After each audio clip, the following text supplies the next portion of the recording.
2 unit 5 এর আরেকটি বিষয় জব অ্যানালিসিস।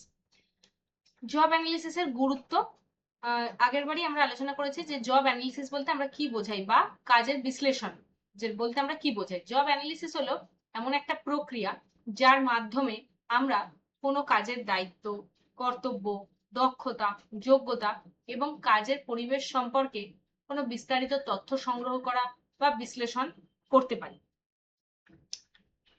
জব বা কাজের বিশ্লেষণের মধ্যে কি কি পড়ে, কি কাজ, তার কি রেসপন্সিবিলিটি আছে, সেই রেসপন্সিবিলিটি পালন করতে গেলে কি যোগ্যতা থাকা দরকার এবং যেখানে কাজ করতে যাচ্ছি সেই কাজের পরিবেশ কেমন হবে, এই পুরো বিষয় সম্পর্কে যদি আমাদের ডিটেইলিং থাকে তাহলে আমরা তাকে বলবো জব অ্যানালিসিস।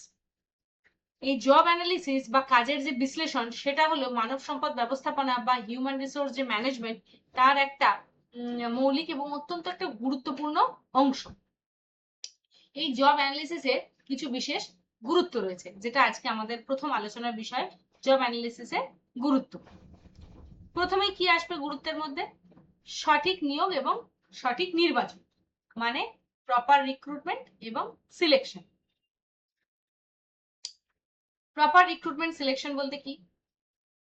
যদি আমি জবটাকে ঠিকভাবে অ্যানালিসিস করতেই না পারি তাহলে আমি কি করে বুঝবো যে কোন কাজের জন্য কি রকম লোক দরকার?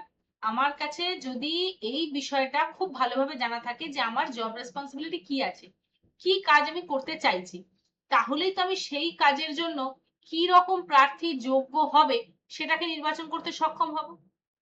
টেকনিক্যাল কোনো কাজের জন্য সেটা কোন ডিপার্টমেন্টের কাজ, তার জন্য কতটা এক্সপার্টাইজ থাকা দরকার, তার জন্য কতটা শিক্ষাগত যোগ্যতা থাকা দরকার, এটা অ্যানালিসিস করতে গেলে প্রথমে আমাকে কাজটা সম্পর্কে ভালোভাবে বিশ্লেষণ করতে হবে।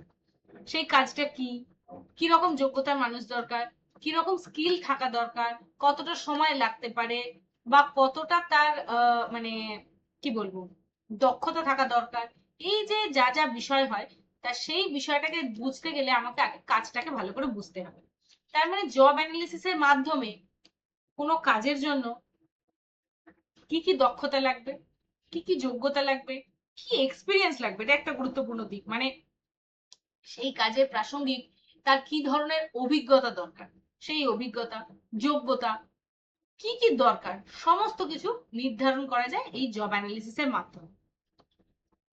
এই জব অ্যানালিসিস যদি সঠিক না হয়, ধরা যাক দেখা গেল কে লেদ মেশিনের জন্য কিছু কর্মীর প্রয়োজন আছে, কিন্তু যিনি জব অ্যানালিসিস করছেন তিনি সঠিকভাবে কাজটির গুরুত্ব এবং কাজটির টেকনিক্যাল অ্যাসপেক্টস না বোঝার জন্য তিনি কিছু ভালো ইলেকট্রিক্যাল ইঞ্জিনিয়ার রিক্রুট করেছেন, কিন্তু দেখা গেল লেদ মেশিন চালাতে গেলে তো ভালো মেকানিক্যাল ইঞ্জিনিয়ারের দরকার। সুতরাং কাজটাকে, বারবারই বলছি, কাজটাকে যদি সঠিকভাবে না বোঝা যায় তাহলে কিন্তু সঠিক প্রার্থী নির্বাচন করা সম্ভব হয় না। সুতরাং জব অ্যানালিসিস যদি সঠিকভাবে করা যায় তাহলে আমরা বুঝতে পারবো কি যোগ্যতা, কি দক্ষতা, কি কাজ, কি অভিজ্ঞতার মানুষের প্রয়োজন, যার ফলে যে কোনো প্রতিষ্ঠান সঠিকভাবে প্রার্থী নির্বাচন করতে পারে এবং ভুল নিয়োগ হলে কি হবে, কাজের কাজ তো হবেই না, অকারণ কিছু অর্থে ব্যয় হবে। তা সুতরাং সঠিক প্রার্থী যদি নির্বাচন করা যায় তাহলে ভুল প্রার্থী নির্বাচনের সম্ভাবনা কমে, তাতে কাজের গুণগত মান সমৃদ্ধ হবে এবং আর্থিক ক্ষতির হাত থেকে সংস্থা মুক্ত হবে। এরপর যে বিষয়টিতে আমরা আসব সেটা হলো প্রশিক্ষণ এবং উন্নয়ন, যেটা আমরা আগেই বলেছি ট্রেনিং এন্ড ডেভেলপমেন্ট। এটা কিন্তু যে কোনো সেগমেন্টের ক্ষেত্রে একটা খুব গুরুত্বপূর্ণ দিক, প্রশিক্ষণ এবং উন্নয়ন, যেটা ট্রেনিং এবং ডেভেলপমেন্ট। কর্মীদের কোন রকম কোনো দক্ষতার ঘাটতি আছে কি না সেটা জব অ্যানালিসিসের মাধ্যমে জানা যায়। একজন ব্যক্তিকে কোনো একটা নির্দিষ্ট কাজের দায়িত্ব দেওয়া হয়েছে, তাহলে তিনি 1 মাস বা 2 মাস বা যে কদিন ধরে তিনি সেই কাজটি যখন করেছেন সেই কাজটিকে যদি যথাযথভাবে মনিটর করা যায় বা অ্যানালিসিস করা যায় যে তিনি ঠিক কি করেছেন এবং তার ফলে প্রতিষ্ঠান কতটা মানে বেনিফিশিয়াল হয়েছে, এই পুরো ব্যাপারগুলো যদি খুব ভালোভাবে বিশ্লেষণ করা যায় তাহলে বোঝা যাবে যে সেই ব্যক্তির কোথাও ঘাটতি আছে নাকি। মানে সাপোজ তিনি খুব ভালো মেকানিক্যাল ইঞ্জিনিয়ার, কিন্তু যদি তার সঙ্গে একটু মানে এআইটা তিনি জানতেন বা একটু মেশিন লার্নিংটা তিনি জানতেন তাহলে মনে হয় বিষয়টি তিনি আরো ভালোভাবে বা কম সময়ে এবং আরো নির্ভুলভাবে করতে পারতেন।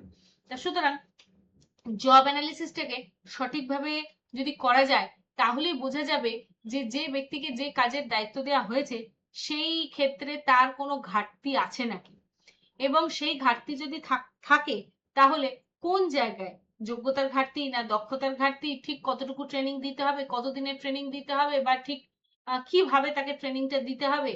তা সুতরাং এই জিনিসগুলো যদি মানে কাজটাকে যথাযথভাবে বিশ্লেষণ করা যায় এবং কোনো ব্যক্তিকে কোনো একটা নির্দিষ্ট কাজের দায়িত্ব দেওয়ার পরে নির্দিষ্ট পদ্ধতি অনুসরণ করে যদি সেই কাজটিকে ক্লোজলি মনিটর করা যায় তাহলেই বোঝা যাবে যে সেই নির্বাচিত প্রার্থীর কোনো জায়গায় দক্ষতা যোগ্যতা কোনো কিছুর ঘাটতি আছে নাকি।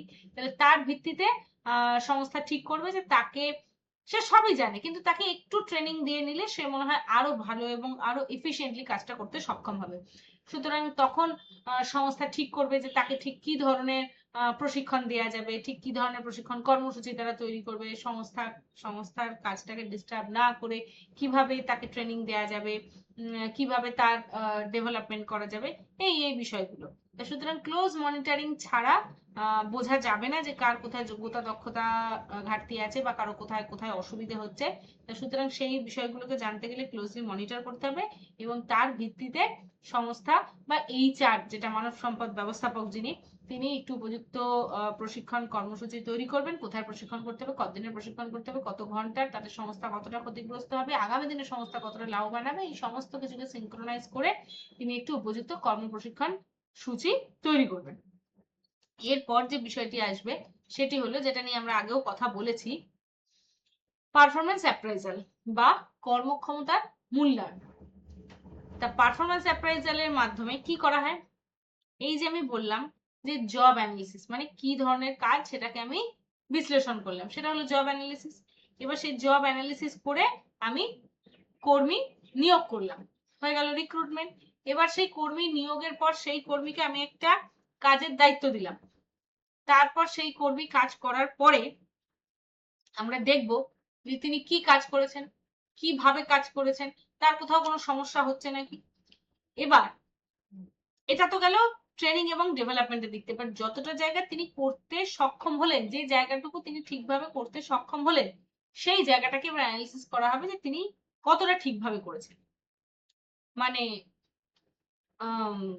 কোনো ব্যক্তি কোনো কাজকে কতটা সঠিকভাবে করছেন, কতটা কম সময়ে নির্ভুলভাবে করতে পারছেন। শুধু তো একটা জিনিস না যে হ্যাঁ তিনি খুব ভালো কাজ করলেন, তিনি কতটা কম সময় করতে পারছেন, কতটা নির্ভুলভাবে করতে পারছেন, তার সাবঅর্ডিনেট যে কর্মীরা আছে তাদেরকে দিয়ে কোনো রকম কনফ্লিকশন ছাড়া তিনি কিভাবে কাজটা তুলে নিতে পারছেন, বাকি কর্মীরা তাকে কিভাবে দেখছে, এই এই যে পুরো বিষয়টা, এই পুরো বিষয়টাই কিন্তু আসবে পারফরমেন্স অ্যাপ্রাইজালের মধ্যে।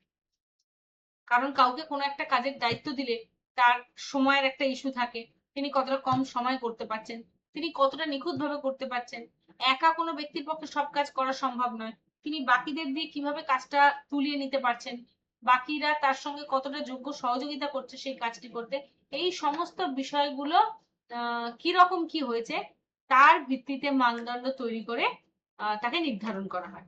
যেমন একটা সিম্পল কথা বলি, যে আমাদের যেমন পাস মার্কস থাকে, আমাদের সময় 100-এ 40-এ পাস হতো, তার মানে এটা একটা মানদণ্ড স্থির করা হলো যে তুমি কোনো পরীক্ষায় যদি 100-এর মধ্যে 40 পাও তার মানে তুমি পাস করার জন্য এলিজিবল। সেরকম আমাদের এখনো আমরা এখানেও অ্যাসাইনমেন্ট বা পরীক্ষার খাতায় আমরা দেখতে পাই 80 বা 80-এর উপর নম্বর পেলে গ্রেড এ, 60 থেকে 79-এর মধ্যে নম্বর পেলে গ্রেড বি, তার নিচে পেলে গ্রেড সি। সুতরাং এই যে একটা একটা স্ল্যাব ধরে একটা একটা মানদণ্ড নির্ধারণ করে দেওয়া হয়েছে, সুতরাং এখানেও তাই জব অ্যানালিসিসের মাধ্যমে কাজের মানদণ্ড নির্ধারণ করা হয়। এর ফলে কর্মীদের যে পারফরম্যান্স, যেটাকে আমি ক্লোজলি মনিটর করলাম, সেই মনিটর করার পর তার যে পারফরম্যান্স সেটাকে মূল্যায়ন করা অনেক বেশি সহজ হয় এবং তার নিরপেক্ষভাবে করা যায়। আমি বলতে পারবো না যে না আপনি তো ওকে একটু বেশি দেখেছেন, ওর সাথে আপনার পারিবারিক সম্পর্ক আছে বা ওর সাথে আপনার ব্যক্তিগত সম্পর্ক ভালো, এই বায়াসনেসের জায়গাগুলোই থাকবে না। প্রত্যেকের একটা পারফরম্যান্সের মানদণ্ড থাকবে, যে যে ব্যক্তি 1 মাসে 500টা প্রোডাকশন দিতে পারবে সে এই ক্যাটাগরির মধ্যে পড়বে, যে ব্যক্তি 1 মাসে 300টা প্রোডাকশন দিতে পারবে সে এই ক্যাটাগরির মধ্যে পড়বে। তা এইভাবে যদি আমরা মানদণ্ড নির্ধারণ করে দিই তাহলে এখানে কোন রকম বায়াসনেসের জায়গা থাকবে না, পুরো বিষয়টাকে আমরা নিরপেক্ষভাবে করতে সক্ষম হব। সুতরাং পারফরমেন্স অ্যাপ্রাইজাল একটি গুরুত্বপূর্ণ দিক। কোনো ব্যক্তি নিয়োগ মানে কোনো ব্যক্তির নিয়োগ হওয়ার পর বা নির্বাচন হওয়ার পর সেই ব্যক্তিকে কোনোটি কাজের দায়িত্ব দেওয়া হয় এবং যে কাজ তিনি করলেন সেই কাজটিকে ভালো করে অ্যানালিসিস করা হয়, ক্লোজলি মনিটর করা হয়।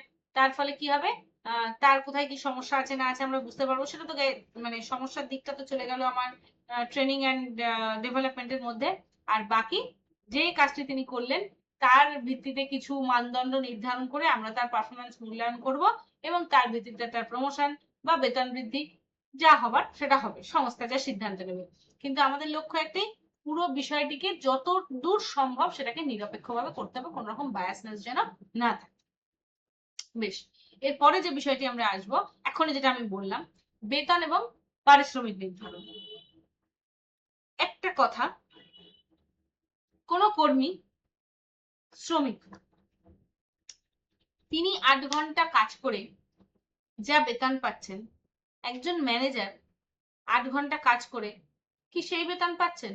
না, তিনি অনেক বেশি বেতন পাচ্ছেন, অনেক বেশি বেতন পাচ্ছেন।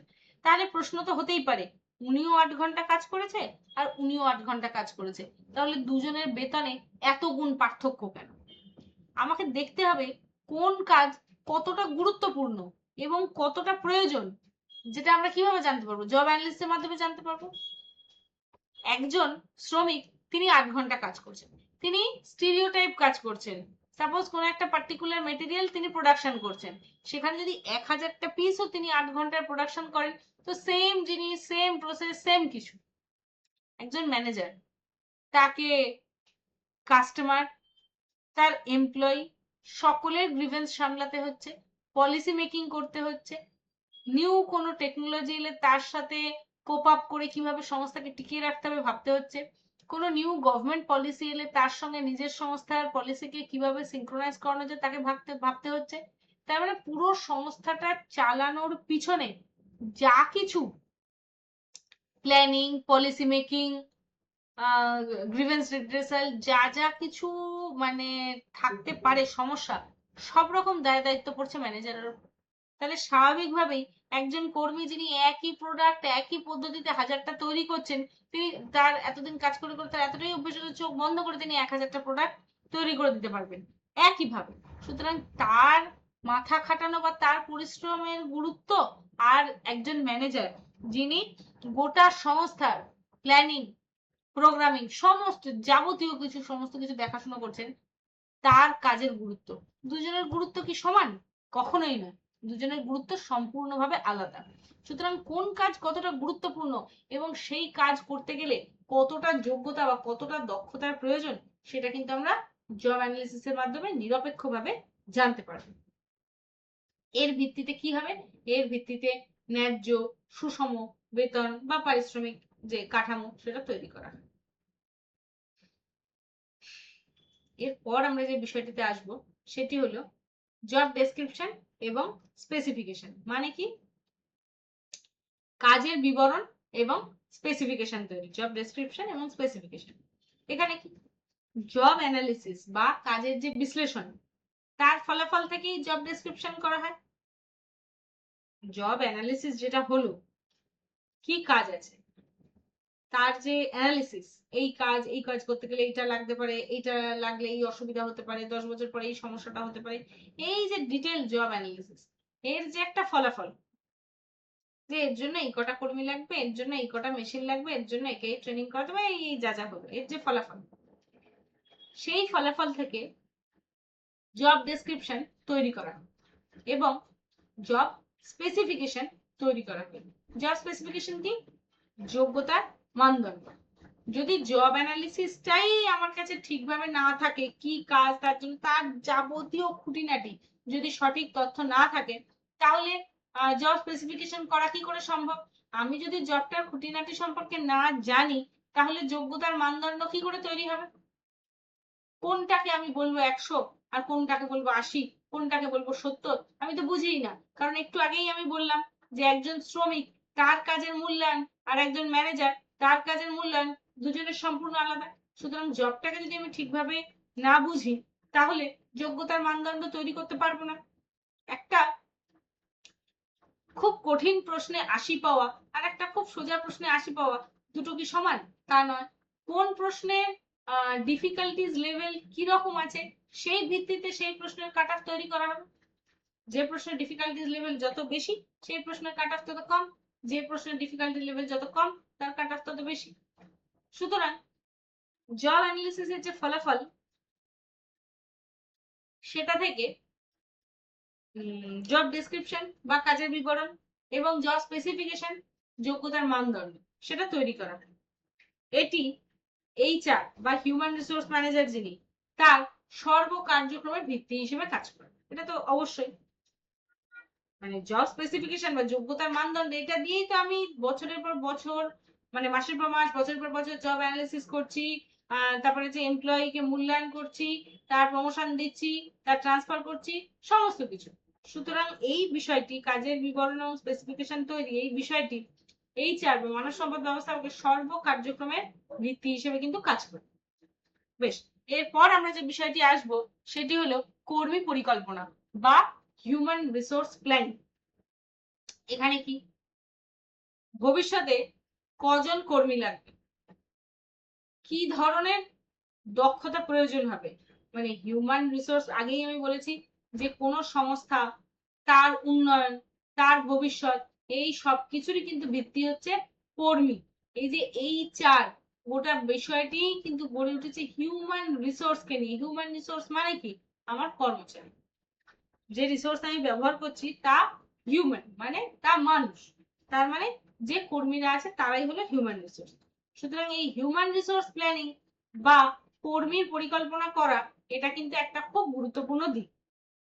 আজকের পরিস্থিতি যদি সঠিকভাবে চুল চেরা বিশ্লেষণ করতে না পারি তাহলে ভবিষ্যতে কতজন কর্মী লাগবে, কি ধরনের কর্মী লাগবে বা কি ধরনের দক্ষতা লাগবে, কি ধরনের যোগ্যতা লাগবে তা নির্ধারণে কিন্তু জব অ্যানালিসিস খুব গুরুত্বপূর্ণ ভূমিকা পালন করে। আজকের পরিস্থিতি বিবেচনা করে কি বলাটা এতই সহজ যে ভবিষ্যতে কতজন কর্মী লাগবে? ভবিষ্যতের সংস্থার ভবিষ্যতেই আমি জানতে পারছি না, সেখানে আমাকে নির্ধারণ করতে হবে কতজন কর্মী লাগবে। সুতরাং কতজন কর্মী, তাদের কি যোগ্যতা, তাদের কি দক্ষতা প্রয়োজন, তার সমস্ত কিছু নির্ধারণে জব অ্যানালিসিস একটি অত্যন্ত গুরুত্বপূর্ণ ভূমিকা পালন করে। এর ফলে যদি জব অ্যানালিসিস ঠিকভাবে হয় এবং তার সঙ্গে সিনক্রোনাইজেশন রেখে যদি কর্মী নেওয়া হয় এবং তার দক্ষতা যোগ্যতাকে ঠিক করা হয়, যা কিছু পুরো বিষয়টাই যদি জব অ্যানালিসিসে কে খেয়ালে রেখে করা হয় তাহলে একটা খুব সুন্দর সিস্টেমেটিক প্রসেস তৈরি হয় এবং এই সুন্দর সিস্টেমেটিক প্রসেস যে কোনো প্রতিষ্ঠানকে দীর্ঘমেয়াদী পরিকল্পনায় সাফল্যের মুখ দেখাতে পারবে। এরপর যে বিষয়টি আসবে সেটি হলো কাজের নকশা এবং পুনর্গঠন।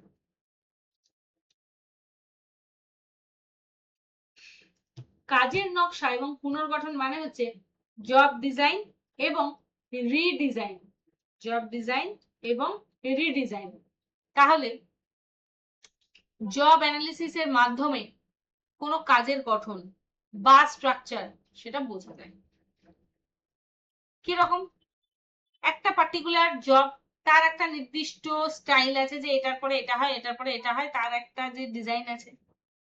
এবার কোনো একটা জবকে রিডিজাইন করতে গেলে তার এক্সিস্টিং ডিজাইনটাকে আমাকে আগে বুঝতে হবে।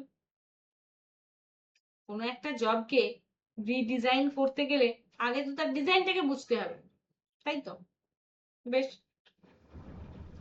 তাহলে জব অ্যানালিসিসের মাধ্যমে কাজের গঠন বা কাজের স্ট্রাকচারটাকে আমরা বুঝতে পারি। যদি আমরা কাজের গঠন বা স্ট্রাকচারটা বুঝতে পারি, ওই যে বললাম এক্সিস্টিং বুঝলে তবে তো সেটাকে আমি মডিফাই করব। সুতরাং কাজের গঠনটা বোঝা যাবে। তাহলে কাজের গঠনটা যদি বোঝা যায় তাহলে প্রয়োজনে সেই কাজকে আরো কত কম সময়ে আরো কত সহজ করা যায় সেটার পরিকল্পনা করার জন্য সেটাকে আমি রিডিজাইন করতে পারি। আগে মানুষ যে কোনো জিনিস কোথায় সার্চ করতে, এখনো করে গুগলে সার্চ করে। এখন সেটা আরো আধুনিক ভাবে এআই টুল কি হচ্ছে, চ্যাট জিপিটি সার্চ করছে, জেমিনাইতে সার্চ করছে। তো সুতরাং প্রয়োজনে কোনো মানুষকে কত কম সময়, কত কম পরিশ্রম করে কোনো কাজ মানুষ করতে পারবে, তার জন্য জবকে রিডিজাইন করা হয়। আজকাল তো হচ্ছে, আজকাল আমরা কোনো একটা ডেটা, ধরুন কোনো একটা ডেটা, সেটা কোনো একটা পিডিএফ ফাইলে বা কোনো একটা ওয়েবসাইটে আছে, ডেটা শিট। তা আগেকার দিনে আমার কি হতো, সেই ডেটা শিটটা যদি আমি সফট কপি তৈরি করতে যেতাম, তাহলে কি হতো, দেখে দেখে আমাকে টাইপ করতে হতো। কিন্তু এখন সুযোগটা কি হয়েছে, সেই ডেটাটাকে কপি করে আমি এআই টুলে গিয়ে পেস্ট করে দিচ্ছি এবং এআই কে বলছি তুমি একটা গুগল স্প্রেডশিট বানিয়ে দাও, তাহলে সে কি করছে, সেটাকে নিয়ে স্প্রেডশিট বানিয়ে দিচ্ছে। তা সুতরাং কত কম সময়ে, কত মানে শৃঙ্খলাবদ্ধভাবে, কত মানে কি বলবো, লেস কমপ্লিকেটেড ভাবে যে কোনো কাজকে ইজি ভাবে করা যায়, তা সেটাই হলো জবের রিডিজাইন। এরপর আমরা যে বিষয়টিতে আসবো সেটি হলো আইনগত সুরক্ষা বা লিগ্যাল কমপ্লায়েন্স। সঠিকভাবে কাজের বিবরণ যদি থাকে, তাহলে যে কোনো প্রতিষ্ঠান আর্থিক যে কোনো ঝুঁকির হাত থেকে রক্ষা পায়। কিরকম, যে কোনো প্রতিষ্ঠানে আইনের ঝুঁকিটা কখন হয়, ইনকাম ট্যাক্স রেট, অডিট করতে গিয়ে দেখা গেল একটা 1 নম্বরই খাতা, দুটো 2 নম্বরই খাতা, বা কিছু হিসেব মিলছে, কিছু হিসেব মিলছে না, তখন এই যে আইনগত সুরক্ষা বা লিগ্যাল কমপ্লায়েন্স, এর জন্য কি, যে জব অ্যানালিসিস বা যে জব মানে জব ডেসক্রিপশন হবে, সেটা খুব সুন্দরভাবে সঠিকভাবে নির্দিষ্ট ফরম্যাট মেনে করতে হবে। তার মানে সঠিকভাবে যদি কোনো কাজের বিবরণ থাকে, তাহলে যে কোনো প্রতিষ্ঠান আইনগত ঝুঁকির থেকে রক্ষা পাবে। যেমন বৈষম্য, অন্যায় বরখাস্ত ইত্যাদি ক্ষেত্রে প্রমাণ হিসেবে কাজ করে। এরপর যে বিষয়টিতে আমরা আসব, সুতরাং মানে আগের পয়েন্টে একটি কথা বলি, সুতরাং লিগ্যাল কমপ্লায়েন্স বা আইনগত সুরক্ষা পেতে গেলে প্রত্যেকটি সংস্থাকে আইনগতভাবে নিয়োগ, তারপরে নির্বাচন, ট্রেনিং, অ্যানালিসিস, সমস্ত কিছু কিন্তু সরকারি মানে মানে যে কোনো মানে আইনি যে ঝামেলাগুলো বা আইনি যে জটিলতাগুলো, সেইগুলো থেকে আমাকে যদি মুক্তি পেতে হয়, তাহলে আমার এরকম করলে হবে না কি অডিটের দিনকে আমি একটা খাতা দেখালাম, আমার আবার দুটো আলাদা খাতা আছে কোম্পানির, সেরকম করলে কিন্তু হবে না। মানে সঠিকভাবে কাজের বিবরণ লেখা থাকতে হবে, আইনি পথে যে সমস্ত টাকার খরচা হিসেব যা যা যা কিছু হয় সমস্ত কিছু তার নির্দিষ্ট ডকুমেন্ট থাকতে হবে। কারোর সঙ্গে কোন রকম পারফরমেন্স অ্যাপ্রাইজাল না করে শুধুমাত্র বায়াসনেসের উপর ভিত্তি করে মানুষজনের স্যালারি ইনক্রিমেন্ট, রিক্রুটমেন্ট এই সমস্ত কিছু হয়েছে, এই সমস্ত কিছু আটকানোর জন্য লিগ্যাল কমপ্লায়েন্সের প্রয়োজন। এরপর যে বিষয়টিতে আমরা আসব সেটা হলো এমপ্লয়ি স্যাটিসফ্যাকশন বা কর্মীদের সন্তুষ্টি বৃদ্ধি। কর্মীরা যখন তাদের, এইটা কিন্তু একটা খুব গুরুত্বপূর্ণ জায়গা, কর্মীরা যখন তাদের মানে দায়িত্ব সম্পর্কে, মানে কোনো কর্মী যখন তার কাজের দায়িত্ব সম্পর্কে স্পষ্টভাবে জানে, তখন তারা কিন্তু বেশি ঝামেলায় পড়ে না। আজকাল একটা অদ্ভুত কনসেপ্ট আমরা পাই, মাল্টিটাস্কিং স্টাফ, ঠিক আছে, সেটাও হতে পারে। সেই মাল্টিটাস্কের মধ্যে দেখা গেল 3টি কাজের দায়িত্ব আমার আগে থেকেই বলে দেওয়া হলো, কে তুমি একটা মাল্টিটাস্কিং স্টাফ হিসেবে তোমাকে রিক্রুট করা হলো, এই 3টে তোমার কাজের দায়িত্ব। সেক্ষেত্রে কর্মী বা কর্মচারী তার সুবিধা মতো তার অফিসের অ্যাভেলেবেল টাইমকে সমান ভাগে ভাগ করে তাকে সেই বিভিন্ন সময়গুলোতে বিভিন্ন কাজকে ভাগ করে নেবে। সুতরাং এবার ধরুন এমন একটা পরিস্থিতি হলো, এক ব্যক্তি জানে আমার এই 3টে কাজ আছে, কিন্তু পরের দিন সকালে এসে বললো এই দুটো কাজের না লোক আসেনি, এই দুটো কাজে তোমাকে করে দিতে হবে। সুতরাং সে যদি তার জব শিডিউলটাই বা তার জব রেসপন্সিবিলিটি পরিষ্কারভাবে না জানে, তখন তার মধ্যে একটা বিভ্রান্তি তৈরি হয় যে আমি তো এই কাজের জন্য রিক্রুটেড ছিলাম, বা আমার উপর তো এই 3টে কাজের দায়িত্ব ছিল, তাহলে এই কাজটা কোথা থেকে এলো, বা এই যে কনফিউশন, বা এর জন্য কি আমাকে এক্সট্রা রেমুনারেট করা হবে বা কিছু, এই জায়গাগুলো কিন্তু চলে আসে।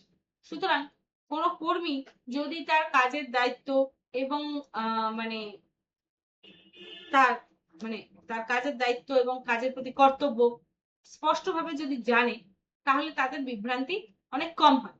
আর বিভ্রান্তি যদি কম হয়, তাহলে সাধারণ যে সমস্ত শ্রমিক রয়েছে তাদের কাজের প্রতি সন্তুষ্টি এবং মনোযোগ বৃদ্ধি পাবে। এরপর যে বিষয়টি আসবে সেটি হলো পদোন্নতি এবং কেরিয়ার উন্নয়ন, যেটা একটা খুব গুরুত্বপূর্ণ যে কোনো সংস্থার জন্য একটা দিক। জব অ্যানালিসিস কর্মীদের উন্নতির পথটা নির্ধারণ করতে সাহায্য করে। পারফেক্ট জব অ্যানালিসিস, যে কোনো জিনিস, যে কোনো কাজ আমরা করি, সেটা যদি পারফেক্ট অ্যানালিসিস না হয়, তাহলে যদি সেই কাজের ফল ভালো হলো তো ঠিক আছে, হয়ে গেল। যদি কোনো কারণে সেই কাজের ফলাফল ভালো না হয়, তখন কিন্তু আমার জব অ্যানালিসিস অত্যন্ত গুরুত্বপূর্ণ একটা ব্যাপার।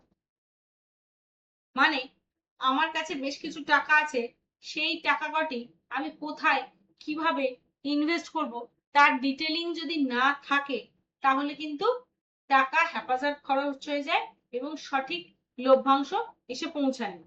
সুতরাং জব অ্যানালিসিস যে কোনো কর্মীকে তার উন্নতির পথ নির্ধারণে সাহায্য করে। কিরকম? এক ব্যক্তি শ্রমিক পদে চাকরি করছে,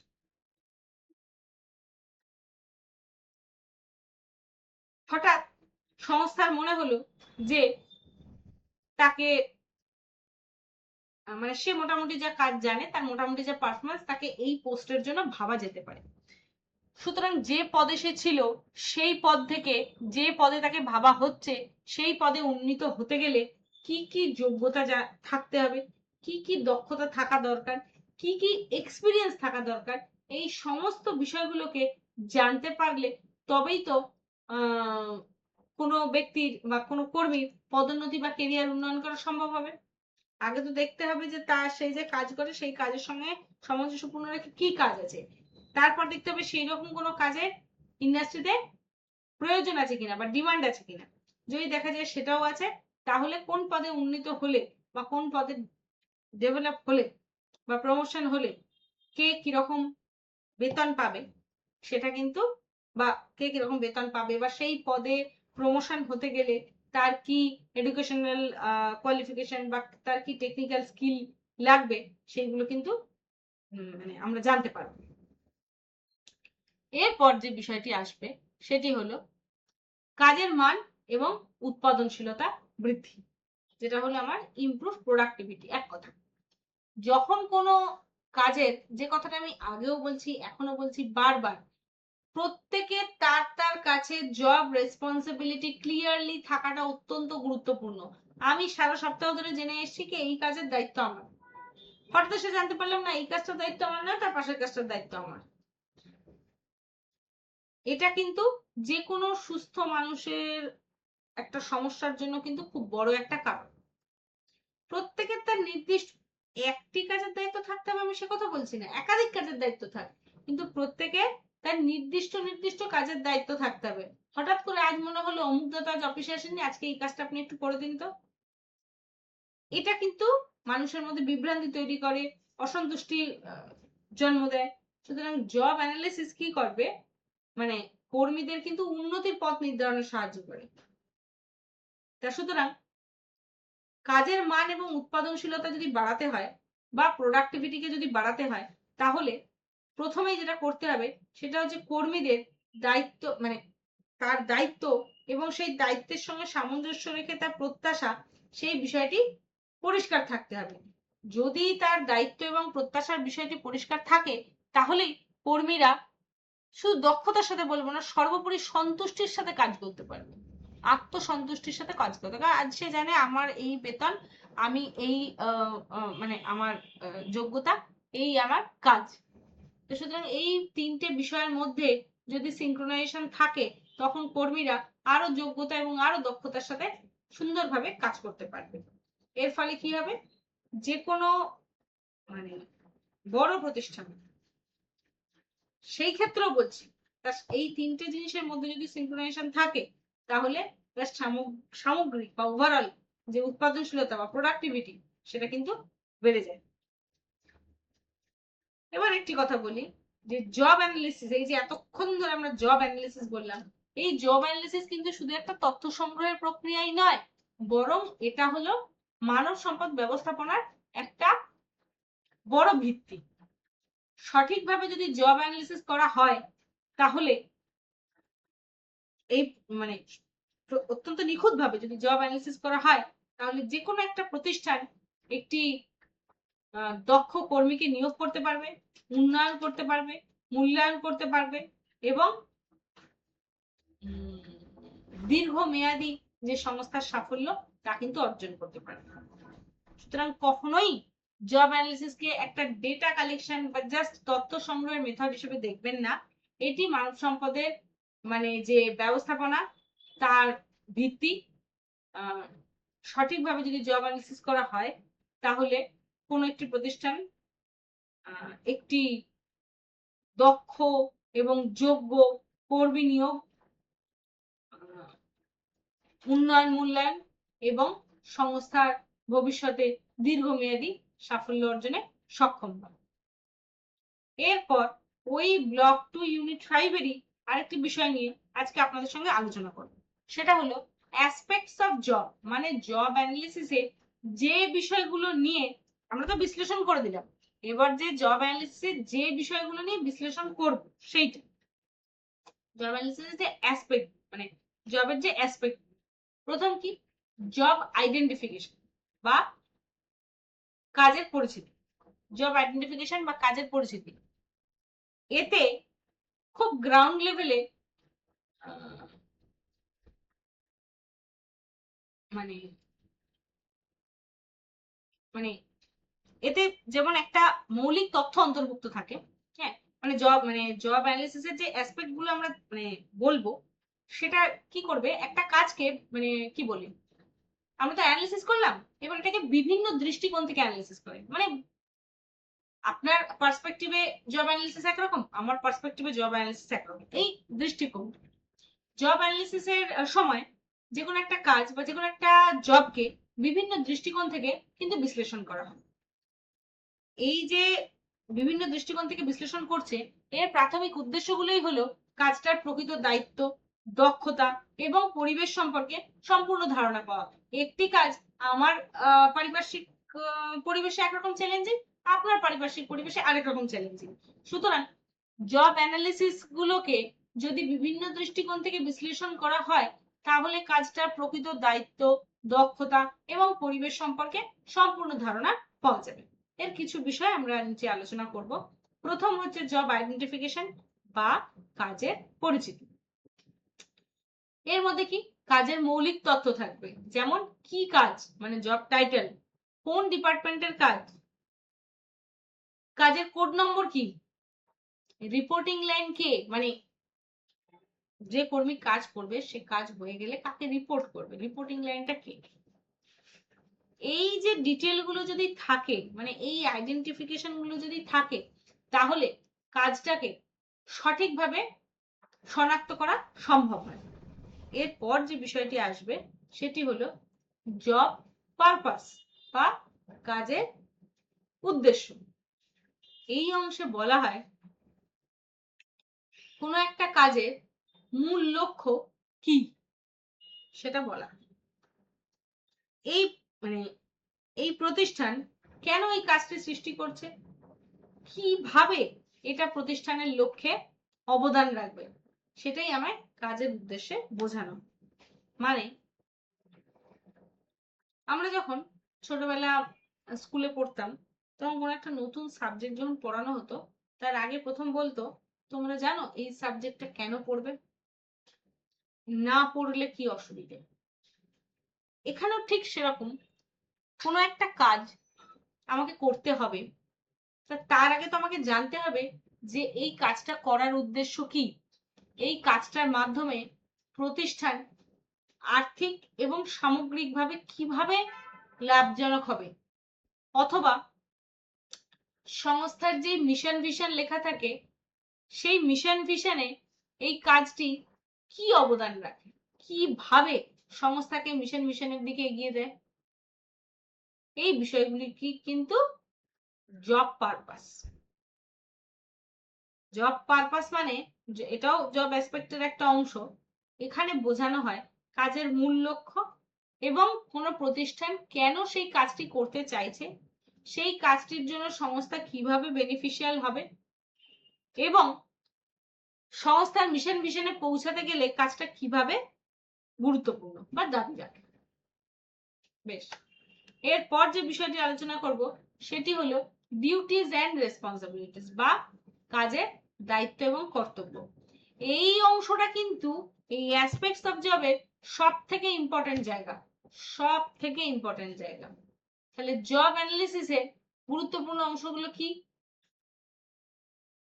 এই জব অ্যানালিসিসের গুরুত্বপূর্ণ অংশগুলো হলো, এর মধ্যে থাকবে, মানে এর মধ্যে উল্লেখ থাকবে ডেইলি টাস্ক, প্রতিদিনের কি কাজ হলো,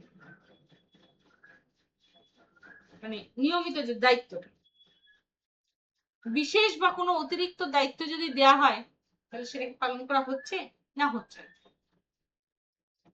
তাহলে এর মাধ্যমে কোনো কর্মীর কাছ থেকে কি প্রত্যাশা করা হচ্ছে সেটা কিন্তু স্পষ্ট হয়।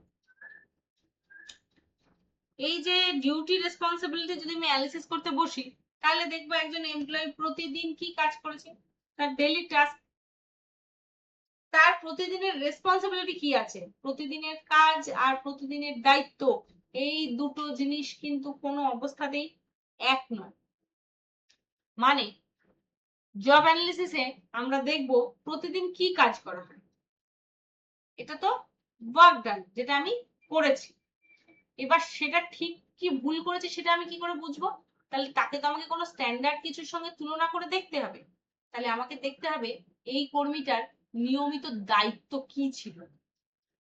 এর দেখা গেল নিয়মিত দায়িত্ব ছিল কে 50টা প্রোডাক্ট রোজ তৈরি করবে, কিন্তু ওর ডেইলি কাজ বিশ্লেষণ করে দেখা গেল ও 30টা প্রোডাক্ট রোজ তৈরি করে। তার মানে ওকে নিয়মিত যা দায়িত্ব দেওয়া হয়েছিল ওর প্রতিদিনের কাজ সেটাকে সমর্থন করছে না। তার মানে ওর যা টার্গেট ছিল বা ওর যা প্রতিদিনের দায়িত্ব ছিল সেটা ও করতে সক্ষম হচ্ছে না। আর কি, আর দেখতে হবে তাকে কি কোনো আমি বিশেষ বা অতিরিক্ত দায়িত্ব দিয়েছি, যদি দিয়ে থাকি তাহলে সে কি তার এই বিশেষ বা অতিরিক্ত দায়িত্ব পালন করতে সক্ষম হয়েছে। তাহলে এই পুরো বিষয়গুলি যদি আমরা অ্যানালিসিস করি তাহলে এর মাধ্যমে কর্মীর কাছ থেকে কি কি প্রত্যাশা করা হচ্ছে তা স্পষ্টভাবে জানা যায়। বেশ, এরপর যে বিষয়টি আসবে সেটি হলো প্রয়োজনীয় যোগ্যতা এবং দক্ষতা বা জব স্পেসিফিকেশন।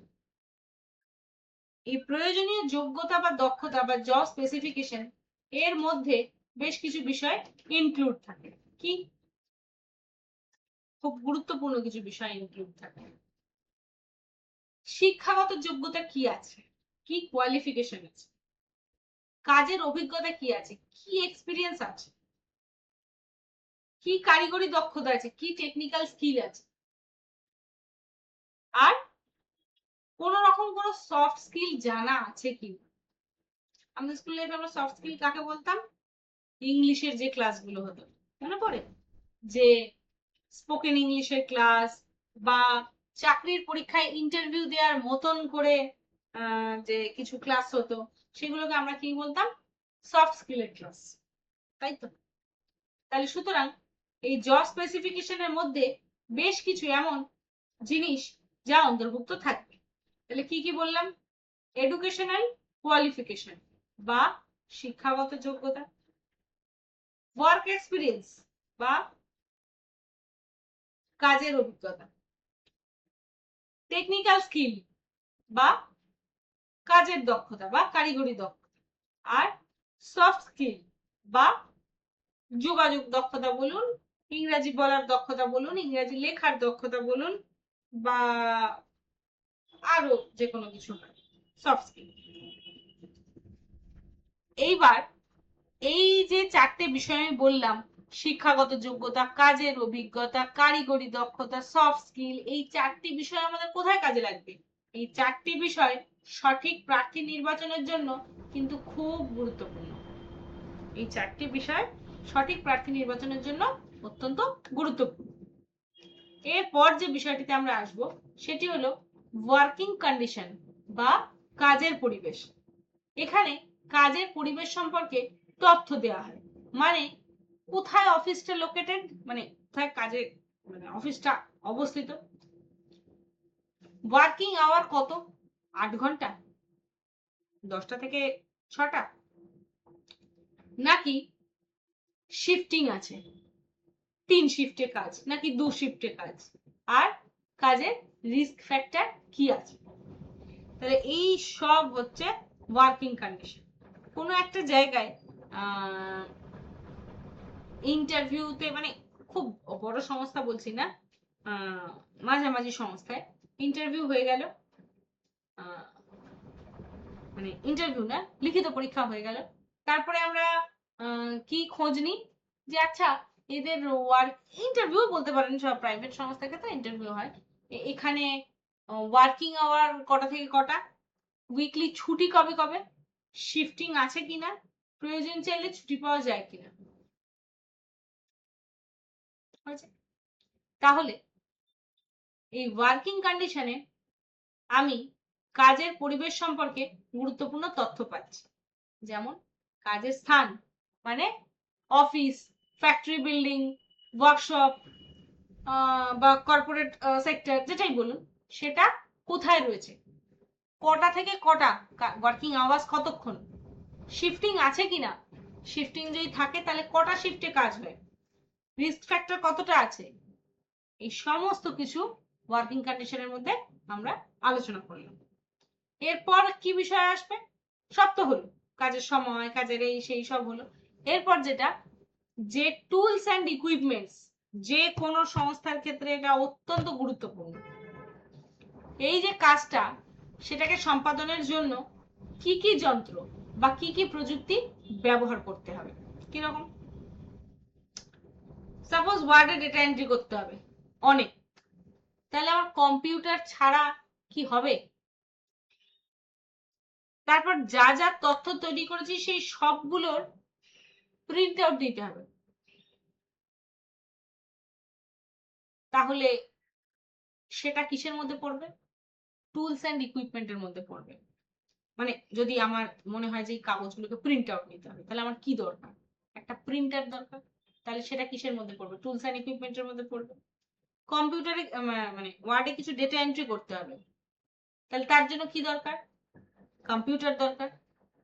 সুতরাং কোনো কাজ সম্পাদনের জন্য কি কি যন্ত্র বা কি কি প্রযুক্তি ব্যবহার করতে হবে সেটা কিন্তু এখানে উল্লেখ করা থাকে, যেমন কম্পিউটার লাগতে পারে, প্রিন্টার লাগতে পারে, কোনো কোনো কোনো কোনো ভালো সফটওয়্যার লাগতে পারে, কোনো ভালো এআই টুল লাগতে পারে, এই সমস্ত কিছুই পড়বে টুলস অ্যান্ড ইকুইপমেন্টের মধ্যে। এরপর যে বিষয়টি আসবে সেটি হলো জব রিলেশনশিপ বা কাজের সম্পর্ক। এতে বোঝানো হয় কার সাথে কাজ করতে হবে, কার অধীনে, মানে আমার ইমিডিয়েট বসকে, সে maybe supervisor, maybe foreman, maybe managing director, বা যা যা হবে, যার যে রকম বস থাকবে। সুতরাং এই ভাগটাতে বোঝানো হবে কার সাথে কাজ করতে হবে, কার অধীনে কাজ করতে হবে, কারা তার অধীনে কাজ করে, মানে সে কাদের টিম লিডার। এইটা কিন্তু অনেকেই খোঁজ নিতে যায় না, আমি গেলাম অফিস গেলাম, আমার যা কাজ ছিল করলাম, বেরিয়ে চলে গেলাম, তা না, আমাকে কার কার সাথে কাজ করতে হবে, কার অধীনে কাজ করতে হবে, এবং কারা কারা আমার আন্ডারে কাজ করবে, এই পুরো বিষয়টি। এতে প্রতিষ্ঠানের, মানে এই যে ভাই তুমি কি আমার আন্ডারে রয়েছো, বা স্যার আমি আপনার টিমে কাজ করছি, এই যে গোটা ব্যাপারটার জন্য কি হয়, এতে প্রতিষ্ঠানের যে আভ্যন্তরীণ যোগাযোগ এবং যে সমন্বয়, সেটা কিন্তু বোঝাতে সাহায্য করে। এরপরে যে বিষয়টি আসবে সেটি হলো কর্মক্ষমতার মানদণ্ড বা পারফরম্যান্স স্টেবিলিটি। পারফরমেন্স স্ট্যান্ডার্ড, কর্মক্ষমতার মানদণ্ড বা পারফরমেন্স স্ট্যান্ডার্ড। এই পারফরমেন্স স্ট্যান্ডার্ডে নির্ধারণ করা হবে কি কি? কাজের গুণগত মান, কাজ সম্পন্ন করার সময়সীমা, উৎপাদনশীলতার মান। এই তিনটে জিনিসকে মোটামুটি আমরা কিছু টুকটাক আছে, আমরা মোটামুটি কর্মক্ষমতার যে মানদণ্ড তাকে আমরা এর মধ্যেই রেখেছি। কি কি? কর্মক্ষমতার মানদণ্ডটাকে যে নির্ধারণ করব তার মধ্যে কি কি বিষয়গুলোকে খেয়াল রাখবো? অবশ্যই প্রথমে খেয়াল রাখবো কাজের যে গুণগত মান সেটা কিরকম। এই কাজ গুণগত মান যদি ভালো হয় তাহলে সেই ভালো কোয়ালিটির কাজ করতে কতটা সময়সীমা লাগছে। তারপর দেখতে হবে প্রোডাক্টিভিটির মান, মানে খুব ভালো কাজ করলাম মানে সারাদিন বসে একটাই প্রোডাক্ট তৈরি করলাম, তা করলে তো হবে না। প্রতিযোগিতার বাজার তো, টিকে থাকতে হবে, কম সময় বেশি প্রোডাক্ট তৈরি করতে হবে এবং আপডেটেড টেকনোলজির মাধ্যমে।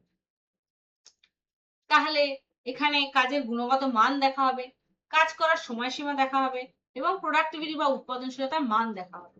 সুতরাং কোনো সংস্থার কর্মীদের যদি ভালো করে মূল্যায়ন করতে হয় তাহলে এটা ভিত্তি হিসেবে কাজ করবে। ওই যে আগেই বললাম যে কাউকে আমি একটু যখন মূল্যায়ন করব তখন যে মূল্যায়নের মানদণ্ডটাও তো আমাকেই ঠিক করতে হবে, যে হ্যাঁ 40-এ পাস কি 50-এ পাস কি 30-এ পাস, তাহলে সেটা তো আমাকেই ঠিক করতে হবে। সুতরাং তা কিসের ভিত্তিতে করবো? মানে সব জায়গায় তো অমন করে নম্বরের ভিত্তিতে হয় না।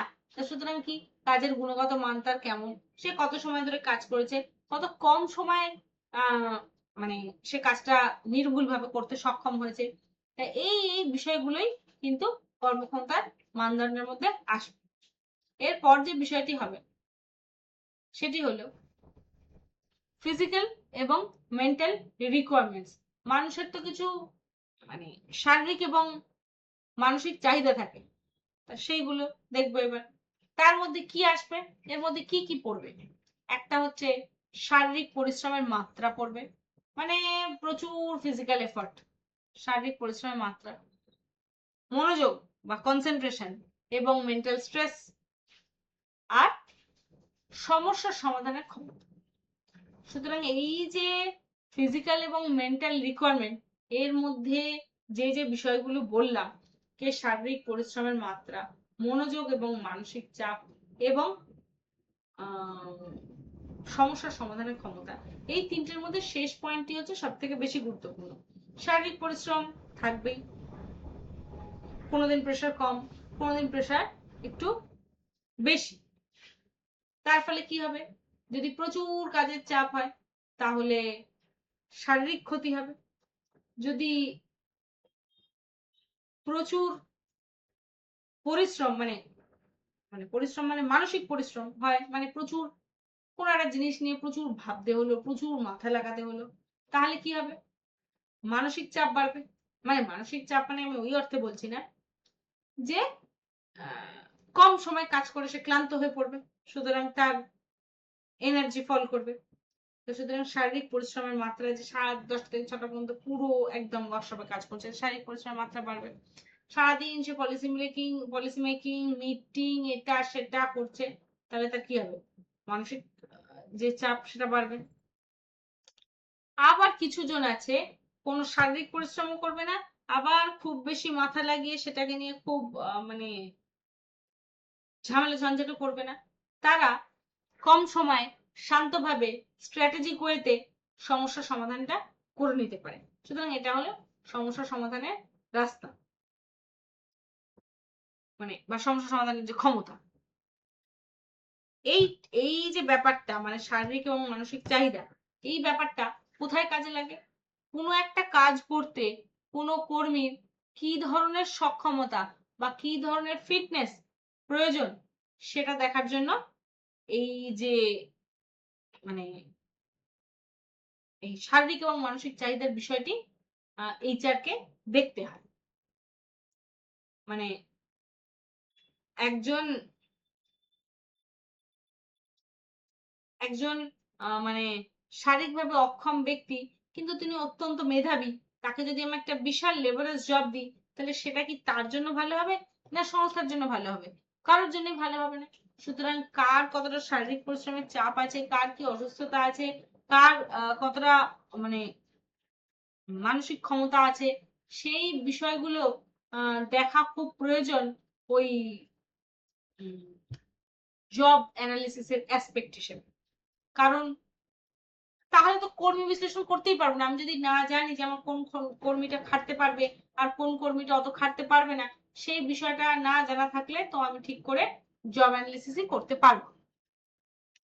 এরপরে যে বিষয়টি আসবে সেটি হলো রিস্ক অ্যান্ড রেসপন্সিবিলিটি। এটা একটা খুব ভাইটাল পয়েন্ট, ঝুঁকি এবং দায়বদ্ধতা। এই ঝুঁকি আর দায়বদ্ধতার মধ্যে উল্লেখ করা হবে কি কি? কাজের ঝুঁকি। কাজের ঝুঁকি মানে বিষয়টা কিন্তু সিরিয়াসলি নেবেন। মানে এই কাজের ঝুঁকির মধ্যে অ্যাক্সিডেন্ট হতে পারে, ইনজুরি হতে পারে। বহু সংস্থায় বহু কর্মী কাজ করতে গিয়ে তার হাত, পা, আঙুল অনেক কিছু কেটে গেছে, অনেক ইনজুরি হয়েছে, অনেক দুর্ঘটনা ঘটেছে। সুতরাং সংস্থাকেও কিছুটা সেই কাজের জন্য যে যতটা পরিমাণ ঝুঁকি আছে, সুতরাং সেই ঝুঁকিতে সেই কর্মীর যদি কিছু হয় তাহলে তার দায় মানে সেই সংস্থার উপরেও কিন্তু বর্তাবে। আর একটা কি? আর্থিক ও প্রশাসনিক দায়িত্ব। মানে ওই যে বারবার আমরা আগে বলতাম না যে কাজের পরিবেশ যেন ঠিক হয়, কাজের পরিবেশ যেন ঠিক হয়। সুতরাং ঝুঁকিপূর্ণ কাজের পরিবেশ যেন না হয়। তারপরেও ইন্ডাস্ট্রির ঝুঁকি থেকেই যায়, কিন্তু সেই ঝুঁকির কারণে কোনো প্রোডাকশনে যদি কোনো কর্মী ক্ষতিগ্রস্ত হন তাহলে কিন্তু তার মানে চিকিৎসার দায় বা যা কিছু সেটা কিন্তু সংস্থার উপরে বর্তায়। আর আর্থিক ও প্রশাসনিক দায়িত্ব যেটা এক্ষুনি বললাম, যে এমনিই তো স্যালারি, বোনাস, তারপরে পুজো বোনাস বা কিছু যা প্রয়োজন হলো আমরা কিন্তু সংস্থার দিকে তাকিয়ে থাকি।